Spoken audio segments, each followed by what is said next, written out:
Customers come and go.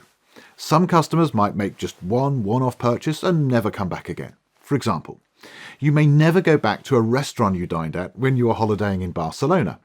Not because it wasn't a lovely dining experience, but simply because you might never visit Barcelona again. Other customers might be quite literally customers for life.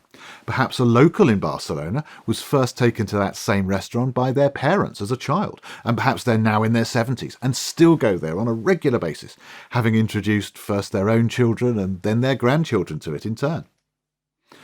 The same rules apply in the business-to-business world. Some customers come and go, others stick around and become repeat customers.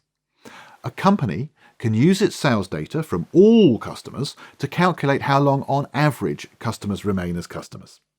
This is important to note, since of course it's only customers who make purchases, so losing customers earlier means losing revenues, whereas keeping customers for longer generates additional revenues. Each business will have its own pattern for how long that average customer lifetime is, which in turn will likely follow a similar pattern to that of their industry as a whole.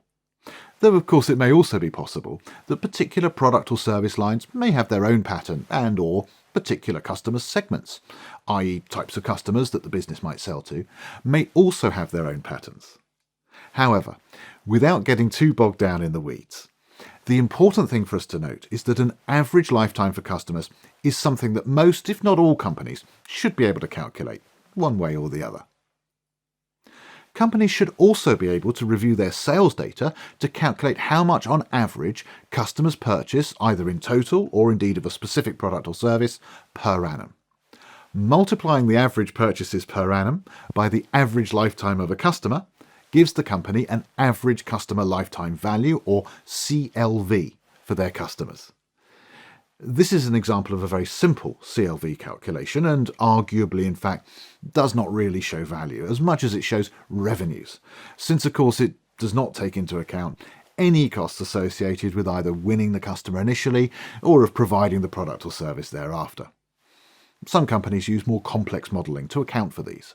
Other companies use a completely different approach based upon things like purchase frequency rates or percentage chances of repeat business occurring. In a sense, it doesn't matter how CLV is calculated. What does matter, of course, is that whoever uses the CLV figure understands it and knows how it was calculated. Whatever way a company decides to calculate their customer's average lifetime value, the point, of course, is that it is a very useful statistic to know, and an essential figure to increase if the business wants to grow. The Customer Success Manager has an important role to play in the ambition to increase the company's CLV.